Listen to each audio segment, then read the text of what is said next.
Hi, welcome to my channel, Gigi's Altered Objects. This is part 3 of the mini album using Graphic 45's Life is a Kaleidoscope. We're going to decorate the first page, and before we do that, I'm going to show you, these are some things I fussy cut. This is from the larger cards. There's also one in the cards that are in the 12 by 12, but I did take this from the actual card. And this was another one of the large cards that I fussy cut. And then 3 of the little flowers. There's a whole page of these, or there's some at the top of the cards, and I just try to use everything in the cards that I can. So I'm going to show you 2 different ways to make items a little stiffer so that they can handle a little more weight of whatever you put behind them and a little more wear and tear. And they each have their best and worst part, so you can decide which one works best for you. First, we're going to use Glossy Accent. This is easy. It's one step. It takes a little longer to dry than embossing does. It's pretty foolproof. I don't think I've ever had to apply Glossy Accents twice. Just put a good bit on there. You could use a paintbrush. I find there's less marks if I do it with my fingers, and I get everything in between. The only thing, well, one thing that you want to remember with Glossy Accents is to pick up your little project and move it to another spot. All that will happen is you'll have some places that you'll have to fussy cut over again because it will leave residue in between them. Okay, so I'm also going to do these little flowers real quick. You can't really use a heat gun to speed the process of Glossy Accents. Well, I guess I shouldn't say that. If you're doing a project that you want to age something, you could get a brown and crackling effect if you used a heat gun. But if you want it to be clear and see what's behind it, I'd recommend not. This way it's just going to be a firm, almost like a little piece of plastic. Okay, so that is the first way. The second way, we're going to use the heat gun and do embossing. The embossing powder that I have here, I know it looks white, but this is clear. It comes in a big, giant tub, not the smaller little bottles. It comes in a good-sized bottle, probably 10, 12 ounces. Okay. So it looks white, but it's called clear embossing powder. So what you need to emboss is you're going to need embossing powder. I've tried several different glues. The Versamark works best for me, and I'll show you how to refill that pad. Usually you can find a starter kit that has both the refill bottle and the pad in it. And you're also going to need a heat gun. There are several types of heat guns. Some of them look like blow dryers, but they're not blow dryers. It has to get quite hot, and then you need to pay attention to what kind of material you're using as your mat. My mat I bought particularly because it can stand up to heat. It can't stand up to cutting, but it can stand up to heat. That's okay. I just put my glass circle cutter piece down when I need to use my X-Acto knife. All right, and that is what I did on this piece. So I fussy cut this out of one of the cards. All right, so I have one of Tim Holtz kind of daubers there. My Versamark I haven't used in a while, so we're going to refill it. And all you have to do is I just go in kind of a VW pattern, up and down, and once across. That's all it takes. I've had this bottle probably, I don't know, 3 years. So you can either just take your pad and press your pad right over the object, or I find I get better coverage when I do it this way. I can actually see a slight change in the color, and so I know I've gotten that area. So I prefer to do this. All right, and then you just I have my embossing powder in one of these old to-go containers because this just seems to work best for me. So, the Versamark is basically a special kind of glue that doesn't clump up. It goes on nice and even. And then you can get good coverage with your embossing powder. Okay, so the best thing about embossing powder is that, okay, two things. First, if you see our zebra over here, she's starting to curl. You can control that more with the heat gun and go on the other side. It's not really that big of a deal because you're gonna put a really great adhesive on it, and so it's gonna dry. I mean, when it's dry, it's gonna lay the way you want it. So the good thing about the embossing powder is that I can control whether or not it's going to bend. It also happens right away, lickety-split. The worst thing I think about it, and it's not really that bad, is sometimes you have to do it twice, but even after I do it twice, the other one still won't be dry. So let's see if I could do some backwards embossing today. And you can start from behind the piece like this, and then less of the sand will come off. And that's also how you're going to control whether it bends or not, by heating on both sides. So I heat some underneath, watch your fingers, and then I'm going to go on top. And it's actually going to melt. You can see it beginning to melt.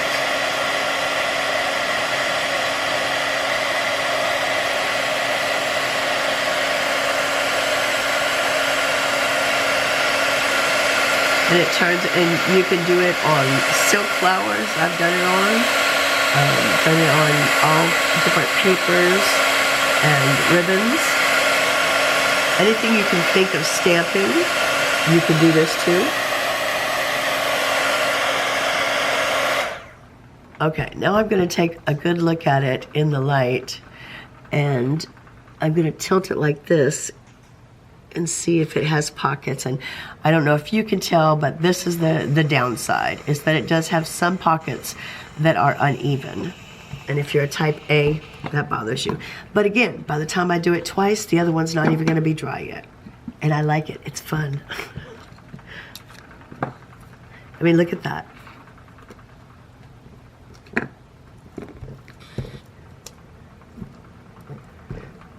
So again, I'm just making sure that I have the Versamark all over the two elephants.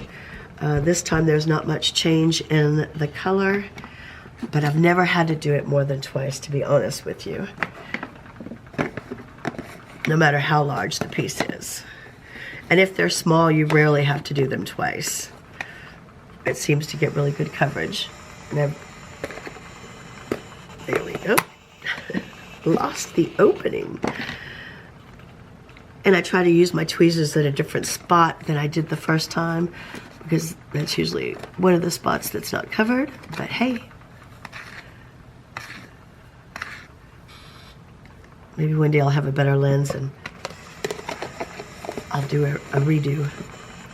Okay, so one thing is that the embossing powder sometimes can come off before it heats up. So I'm going to start by putting the heat gun behind it like this. Let's see if I can get up there. There we go. And that's also going to help so that it doesn't fold in one way, because it'll be getting hot on both sides.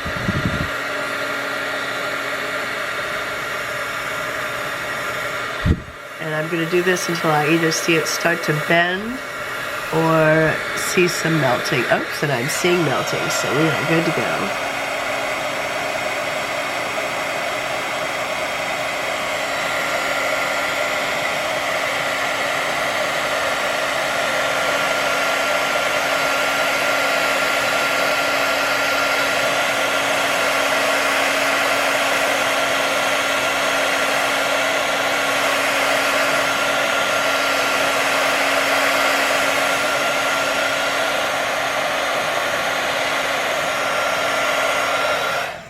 Okay, so those are the two ways I use to create firm, I call them stoppers, on a page, either with Glossy Accents. Let's see, is that dry yet? Oh, just about. Not totally, but just about. The little flowers probably are. Okay, so next what we're going to do, I'm going to clear this up, and we're going to start decorating the first page. To decorate the first page of the cover, the first thing we're going to need to do is, this is the second option for creating your pages. I showed you how to cut two 6.5 inch pieces and create a hinge for them. Sometimes that takes more paper than you really want to use, so this is the second way you can do it. I just took a 12 by 12 piece of paper, cut 6.5 inches, and then folded it at the 6.5 inch mark. And now I'm going to put a patch. And the reason it doesn't matter is because this time we're going to have a pocket, so it's not going to show up anyway. So I just know that I have to make it go to the 6.5 inch mark. And when I measured that, it looks like the tape needed to be on 4.5 inches. And so all I have to do is adhere this piece to the very top of the tape that was marked at the 4.5 inch line.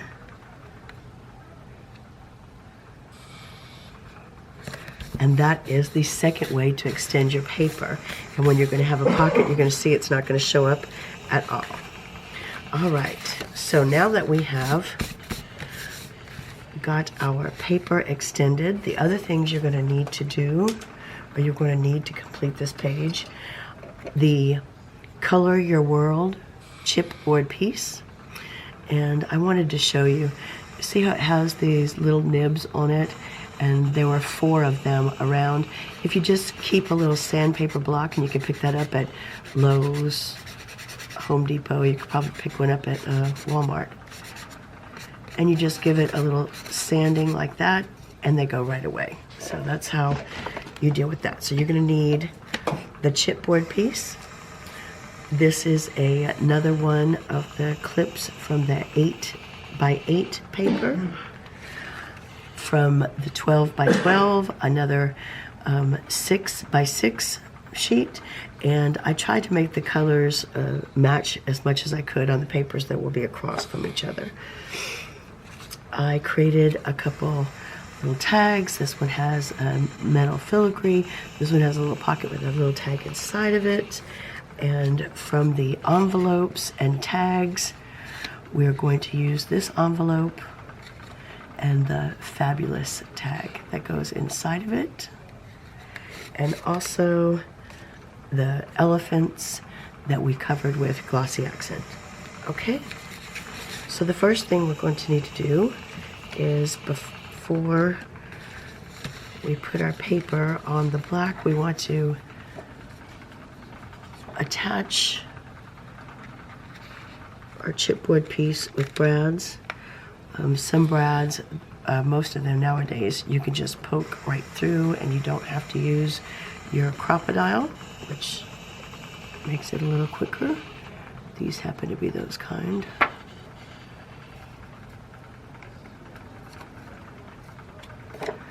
And you can also use this chipboard piece as a little tuck behind to put some memorabilia or even a photo.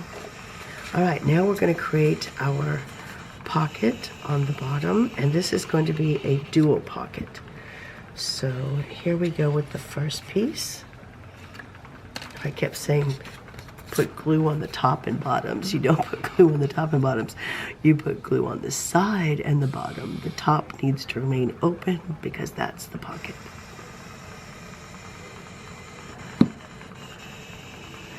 Okay, we'll glue that one on first, and I'm going to have it go a little above the bottom. And then we're going to attach this one on the bottom. And before I do that, I think I'm going to ink the sides. I noticed some of the sides look whiter than the others. I do like Graphic 45 inks, but I have found that I really enjoy using this Tim Holtz small kit. I can have a variety of almost all the colors I need in a little bitty space right at my fingertips. Another cool thing about these small distressed inks, there's a little spot on the bottom. You can keep each of your sponges and you don't have to look for them. I love that. All right, so I am going to ink the edges of my second little pocket.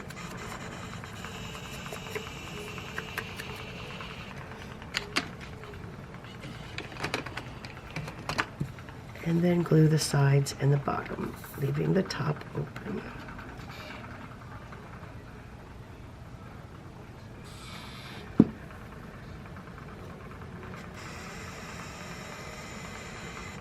Turn this around so you can see what we're doing here.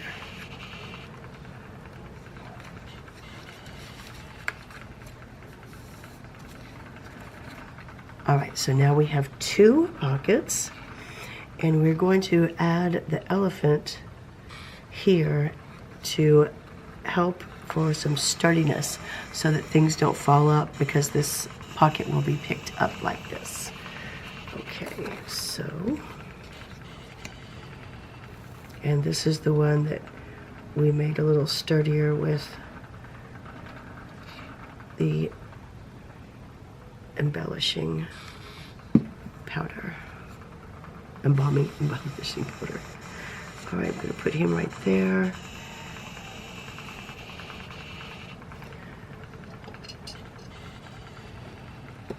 A couple clips.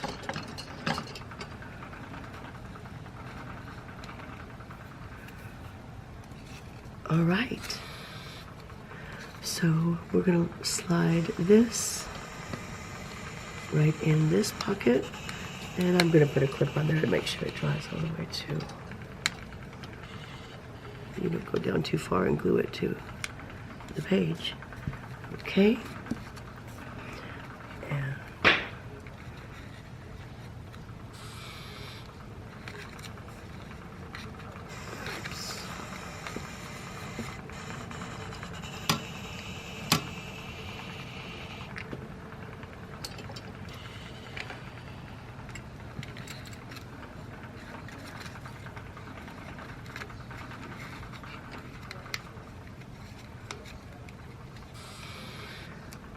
and we'll slide this one back here. Okay, that is page 1, all ready to be glued on. I am going to do that with this tape and be right back. To complete the first page, actually the top page on the inside, so we've completed this one. We flip it up. We're now going to do the one that's going to go right here. And to do that, you're going to need another 6x6 page. We cut 4 of them out of the 12x12. We're going to use the zebra that we made firm, and we did this one with the Glossy Accents. And there was a little white mark down there, so I fussy cut some little blue flowers and put one of them on a metal flower and added a leaf. Also from the chipboard collection with a brad, I attached the one that says "Life is a Kaleidoscope." I'm also going to use a piece of one of the large tags, and this tag measures 6x4, and I cut 2 black pieces 6x4 and just 2 orange pieces out of my stash. You can use something from the prints if you would prefer. All right, we're going to begin by attaching. I'm going to leave the top open, and I'm going to attach the card to the piece of black, but I'm not going to glue the very top of it. I'm just going to put, or with the elephants. I'm just going to put glue on the very bottom and the sides and attach it to the cover of one of the black pieces. And we're going to create a booklet is what we're going to do. All right. So I'm going to clip these together to make sure they stay just where I want them.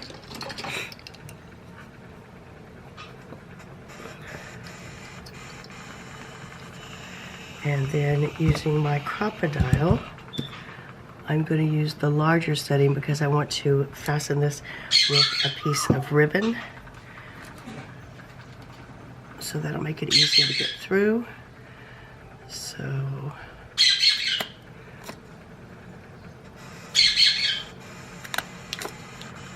give it 2 holes.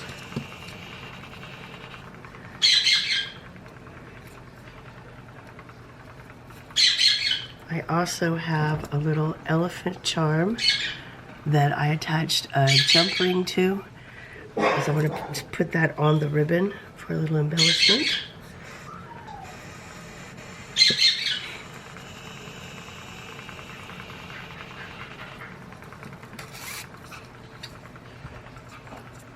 I'm just going to thread the ribbon through the holes.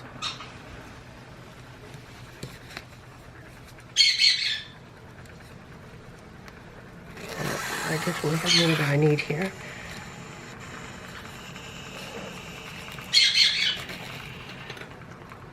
So I'm going to give it 1 tie. And then I'm going to trim this excess piece off, leaving enough to create a bow. But before I create the bow, I'm going to slide the elephant charm on one side of the ribbon.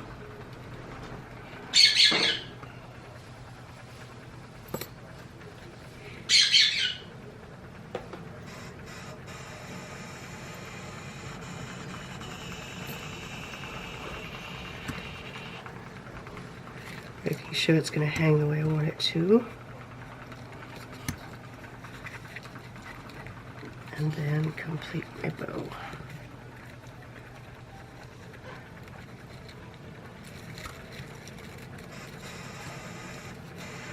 All right, I also created this tag using my tag die cuts, and I wanted it large enough that it could slide here behind the elephants.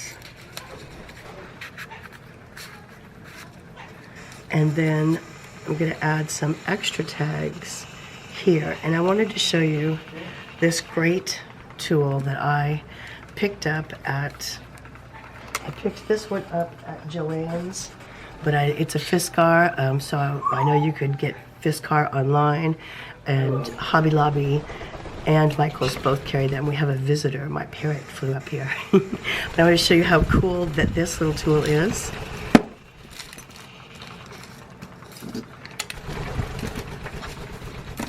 Because you can, it punches out, it does 3 things. It'll punch out a tag, so if there's a particular word you wanted, you could put exactly where you wanted it. If you wanted the word color, isn't that great? Punches it out, and then it has this end you put in, and it creates the hole that you need. And you could leave it like that, or it has a little place for you to attach. You put, let's see, the little rivet in there.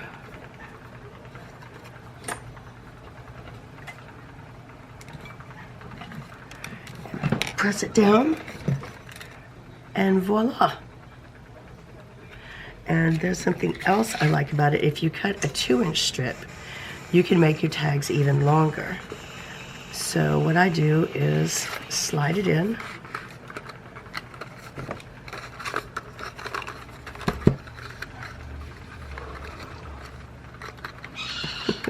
funny. The craziest things happen when I'm doing something on camera that otherwise would never happen.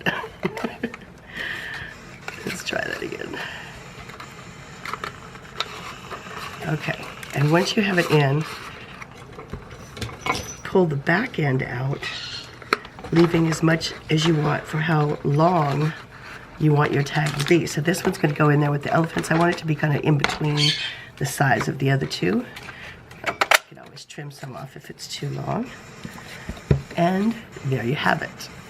And this one I'm going to use some more of the Tim Holtz Distressed inks around the outside. This one is Seedless Preserves.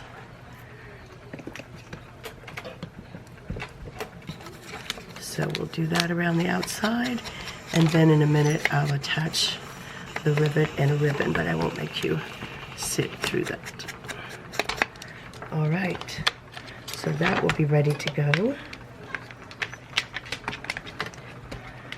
And I'm going to slide it in here. Oh, I'm also going to attach these two little metal filigrees to the outside corners of the book as well. See that? And then this will slide in with the other tags.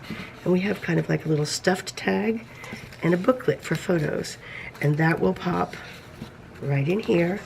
This will help hold it. And then we'll attach it to the page.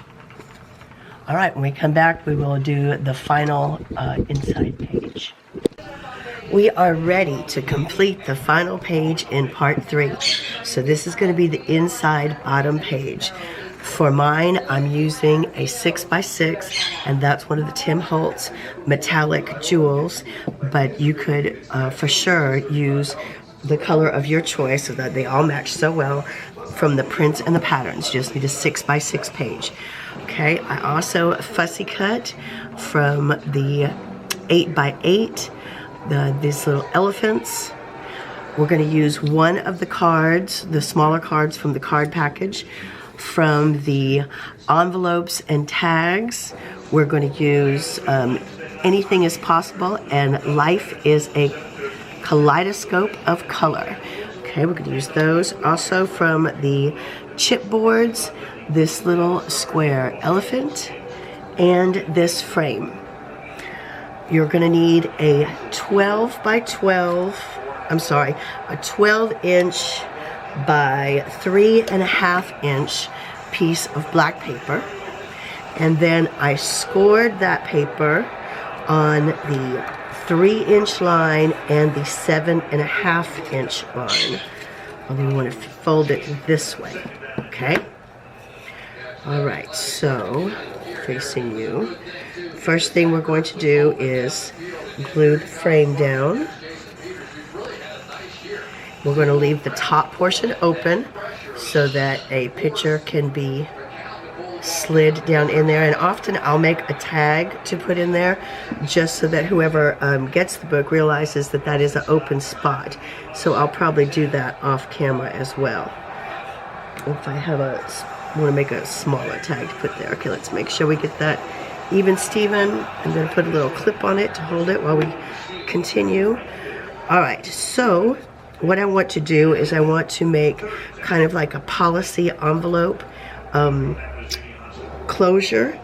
So this little elephant I'm going to put on the tag, but I want to be careful that I'm just putting one dot of glue right in the center of this square, because when it dries, the ribbon is going to wrap around and around it. We'll have to let it dry before we can do that. And I'm going to use a good stiff glue, so I'm going to use a good glue. I'm going to use this E6000. I love the little tubes for this more precise work because I don't want it to be everywhere. I just want it to be right in the middle. And it worked. Yay. There's a tiny little piece on the outside, and I will use my baby wipe to get that off right here, because I want the thread to be able to go all around it. Okay, so I'm going to place that on the frame. And that is going to be the part we'll wrap the ribbon around when we close it. I should probably put a clip there as well.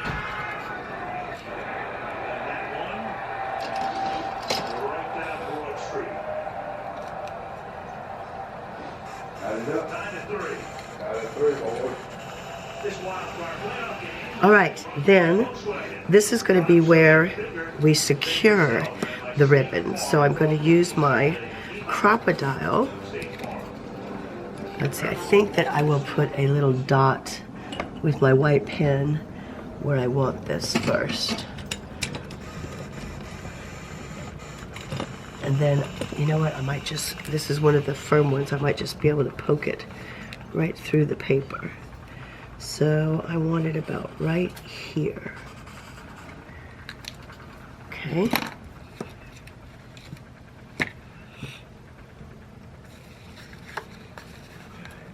So I'm going to poke my brad through, but I'm not going to open it up yet because I want to have a little room to work to tie my closure thread around.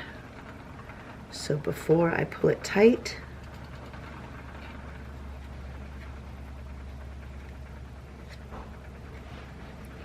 and I'll tie it twice. There's once, and then I'll do it one more time. I have the tiniest piece of glue in my fingers, that is so funny. And again, there we go. And now I will go through and close this. And to cover that up, what I usually do is I peek at the stickers and find something small and appropriate. Oh, and there are several little flowers. I think I will use this little purple flower, that looks right. And because it's going to be, actually it's not quite big enough, because it's going to be puffed up a little, I'm going to put a little extra glue on it. This elephant will work better. So off of the stickers, I'm taking one of the little elephant stickers, and I'm going to put a dab of glue behind it, just because whenever there's a magnet or a brad that I want to cover up, sometimes it, excuse me, it needs a little extra adhesive. So we'll do that. And plop that right there.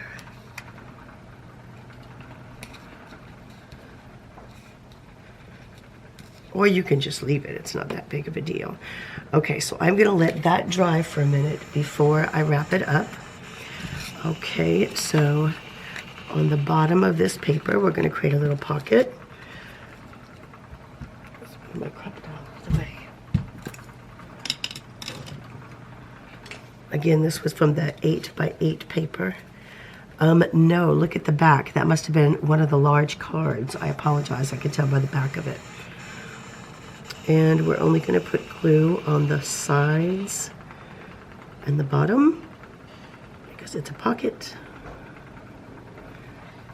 A little on the side.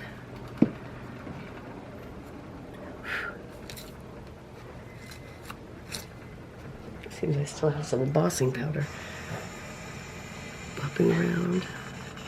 Okay. Make sure that's where I want it. Okay, and I should have put a ribbon on this, but I will do that off camera so you don't have to wait for me to do that. We're going to pop all these little things in here, and our little foldable, when it dries, will go in there too.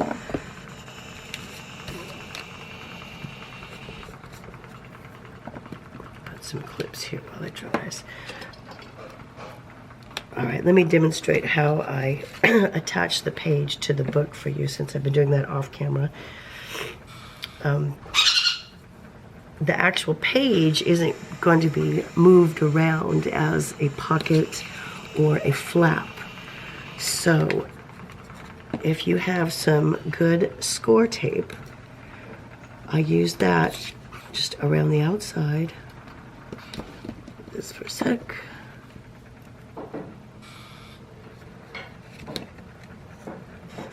And one reason I like to do this is because even when you branish with your finger to get all the bubbles out, or use a tool, sometimes after the paper dries, it just looks a little warped. And when you use the score tape, you don't have to worry about that. I just think it gives it a nicer finish. But on bits and parts that are going to be moved, you have to do something with wet glue, or you can bet it'll fall apart. All right, and the easiest way to remove the back of the score tape is to give it a little brandishing with your bone folder, okay? Just remove the back.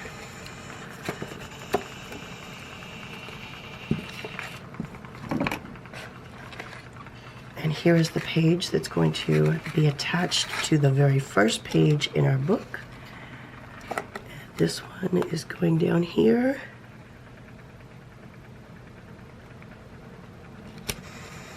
There we go. So when this dries, we'll be able to, you want to make sure that it's dry out the way, just wrap the string around the elephant square like you would do for a policy envelope. All right, so I am going to attach this the same way to the very first page of our book. And on part 4, we'll begin decorating the next 2 pages that lay side by side. Happy crafting!